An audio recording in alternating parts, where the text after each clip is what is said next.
Hello，正在就弄我这个稿子。你看我这边，就是练那个佤族的那个甩头舞，已经把脖子扭伤了。所以我评论里最多的一句话就是说，你的创作没有瓶颈吗？我觉得我现在就是瓶颈啊，可以说是做完每一个作品的当下就已经进入了瓶颈。自从做了短视频之后，我是没有一天休息的。为什么不停呢？害怕，害怕停。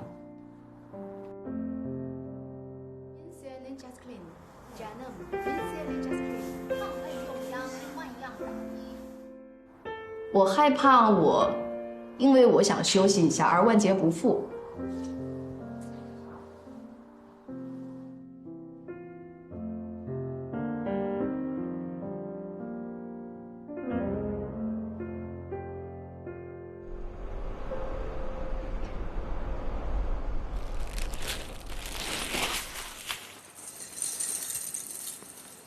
因为它这个民族服装特别容易弄混，所以每次就是一套一套要给它完全规制在一起，就千万不能穿错的那种。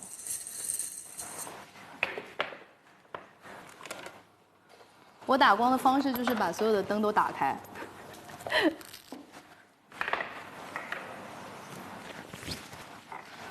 OK， 就是我不管做什么事情，我还蛮喜欢亲手去做。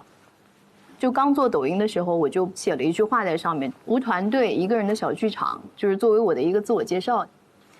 就并不是说我想证明自己多厉害，只是这是我的一种工作方式的选择而已。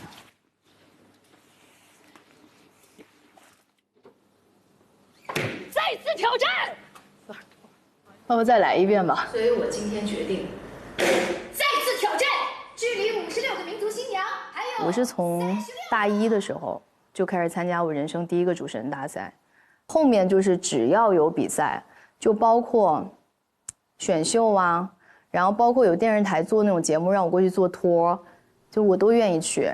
工作了之后，电视台有举办过那种你最喜欢的主持人投票的时候，他大屏幕上会展现这个排名，我每次都最后一名。观众不喜欢你，中间我就去参加了奇葩说，然后别人说啊，他上过奇葩说，我从头到尾都认真看了，我没见过呀，没见过这张脸。结果回来没2天，就是接到我们当时的那个领导电话，他说开除，就给这2个字。当然后面就很复杂，就是没离开这个工作的单位，其实就被人穿小鞋了嘛。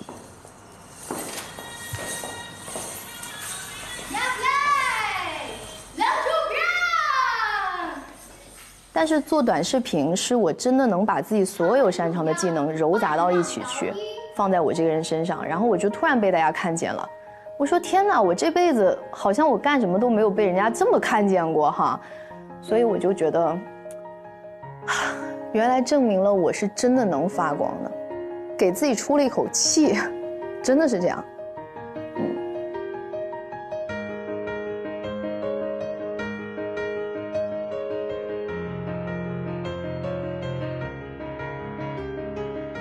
所以你爸妈很以你为荣？可能吧。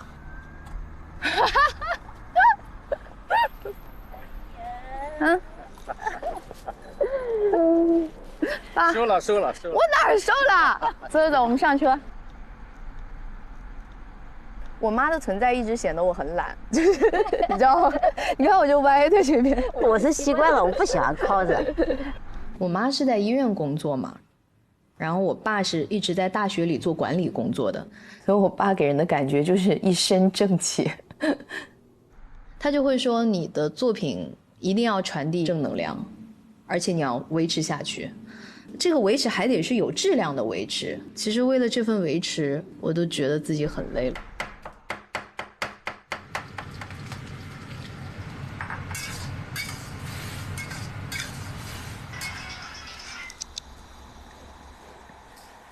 吃饭喽！吃一个这个糖醋排骨。糖醋排骨，啊，味道可以吧？哈，这种糖醋只有我妈能做出来。妈妈对如如管得多吗？我说实话，我从来没有约束过我女儿，我们从来不互相攻击，特别是不骂她。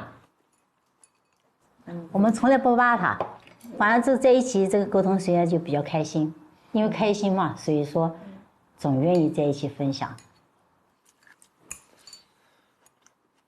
我其实想到了我妈会这么说，因为毕竟面对镜头嘛。但其实小时候她管我还是蛮多的。从小我们也知道，在这样成长的孩子是应该是健康的。但对于这个真实的家庭来说，骂啊打啊不也很正常吗？讲不过他不就要打吗？对不对？如果是管给他带来压力，那我觉得我的承认是有的。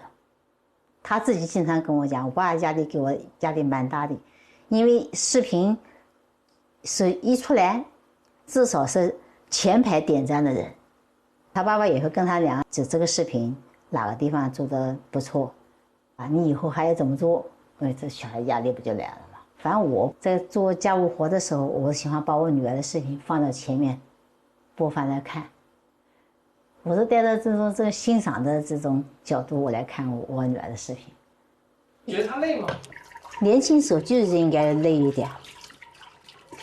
年轻时候累，今天累了，睡一觉不就好了吗？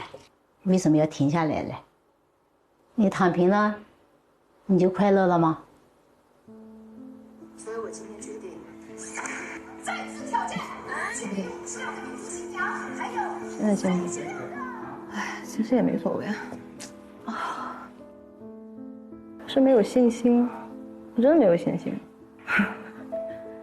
啊，上一次发这个系列数据蛮差的，我现在连直发文案我都想不出来了，已经到这个地步了。这句话好像有点不通顺，还是改一下最后一句吧。你喜欢哪个民族的盛装？哎呀，我发了，现在发。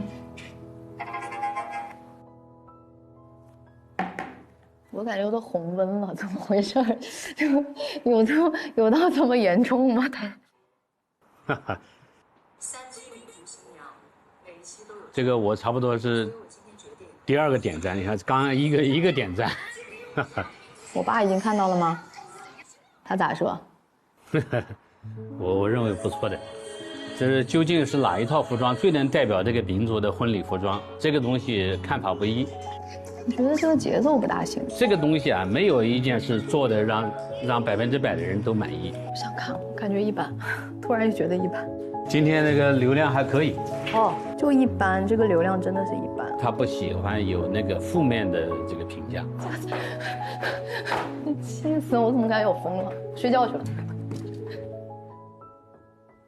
我觉得在短视频平台，首先体现的就是核心价值观你有没有坚持，很重视这个意识形态。我是80年代上大学的，这个理想主义的色彩非常浓厚的，梦想就是当诗人当作家，聚餐聚得兴奋，诗就出来了。君不见黄河之水天上来，奔流到海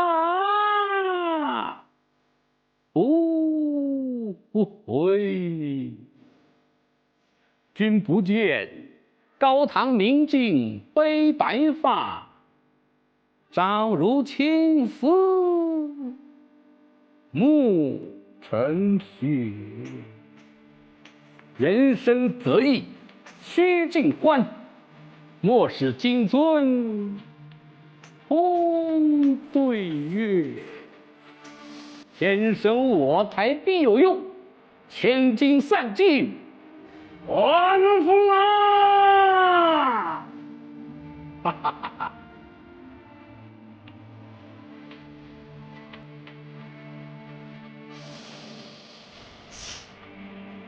这一期流量还行，10分钟3733个点赞，哈哈，还可以。感觉一般吧，反正就是一个很普通的流量。对，我特别想治好我自己这种流量焦虑，我已经快疯了，就被这件事情逼到。唉，明天出门换个环境缓缓吧。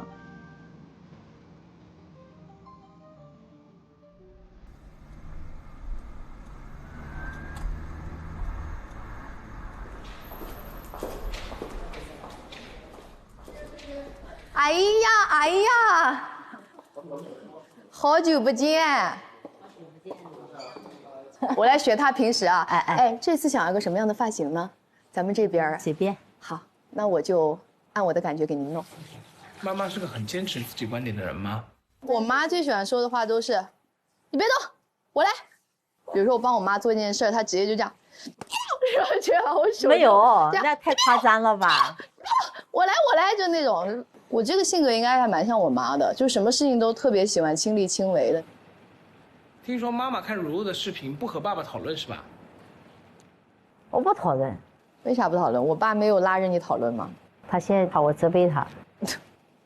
他太关注我流量，我妈就骂他说：“你能不能别看了，别吵。”因为他知道我爸如果太关注我这个东西，我会有压力嘛。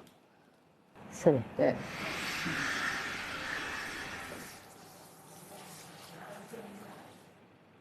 我觉得其实太长不适合你，不就是拜你所赐吗？一直让我养了长发吗？可是我现在没有这个要求了，你为什么还不改变？我不怎么喜欢短发，讲实话啊。为什么？你觉得不够女生，是不是？这个发型已经是我能接受的最短的这个样子了。嗯，行吧。哪里想和对如如的发型？这我必须要说，要抢在我妈之前说。我妈不让我弄长发，那个时候。是我不要你弄吗？是你们学校不让你弄，好不好？小学时候没这个要求，她就是说，我这样会影响学习。你记不记得？偷窥你的微表情。也许是这样，早晨来不及吧。小女孩子爱漂亮就分心了，那时间不是有限的吗？我们那时候上班。还要送他上学，所以就是怕自己来不及，所以就跟我说别爱漂亮了，把头发剪掉。对。二位稍等一下，我们去算一下。其实我记得小时候有一件事情对我伤害还蛮大的，但是我感觉你会不记得。那我肯定记不得，真不记得，什么事？当时是安徽省还是芜湖市的那个英语听力竞赛，能参加这个比赛的有这个资格的已经很难了。然后当时拿了那个3等奖，全校就我一个人有获得这个奖项，其实我还蛮开心的。但是我当时拿奖状回来找你的时候，你就说，你为什么不是1等奖？哦，不可能！你真的讲？忘记了。哎，然后你就不要看我的那个奖状。没有，有，真没有，真的有。那我就把它赖掉。就是那张奖状，后来我把它撕了。反正我把它撕了，就是不想看到它。我们那时候都独生子女嘛，就家里一个孩子，所以爸妈就是全部的注意力全部在他身上，希望孩子可以就是特优秀，就是最好就是全班第一、全校第一。但我很明显我达不到。我觉得现在就是我做的这个事情，是我唯一一个我觉得感觉有时候可以拿一个很高名次的东西，所以我就希望我能希望一直不要掉下去，就这样。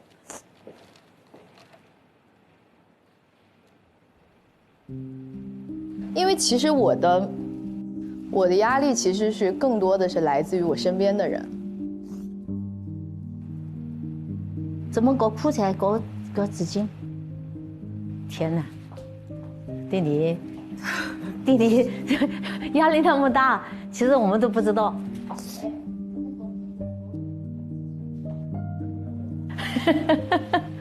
好嘞，不哭，好，搞得对不住你了。没有啊，我觉得很多人就是都是还是蛮想让，不仅仅是想让父母想让父母证明自己，我觉得更多的是希望，就是能够让父母理解自己吧。但是其实，也许真的没有办法理解。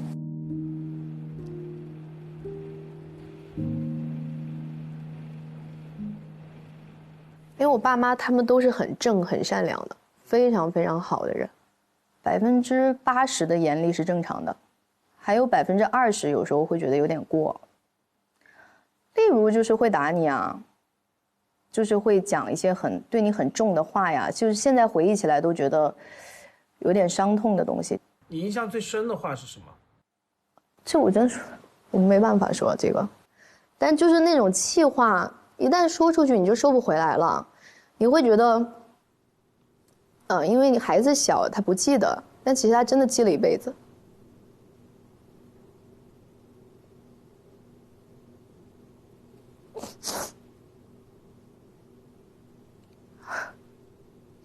可那时候我还很小哎。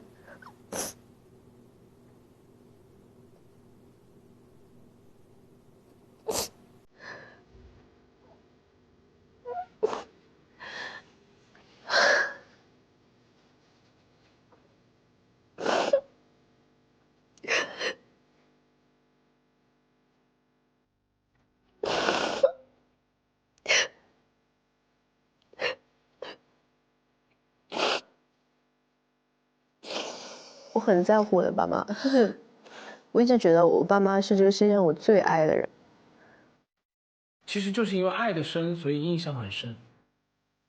对，就是因为你很在意嘛。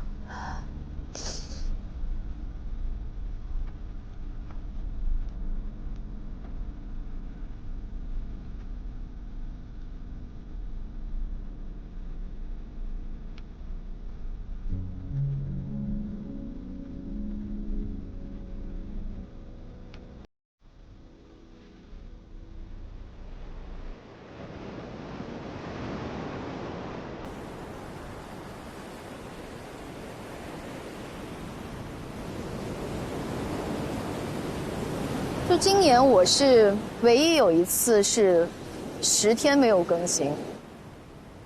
我是发了一个我很用心做的一个作品，发出去效果就不是很好，还挺难过的。我就跟家人说，我说明天我们就出发去周边玩一下，住一晚就回来。到了那个节骨眼上，真的要回去的时候，我突然就不想回去了。我说我为什么我就一定要回去更新呢？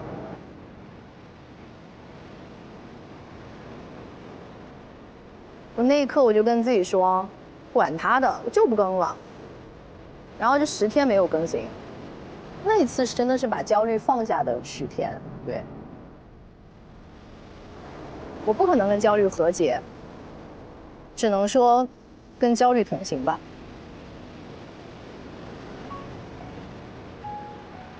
这就是我。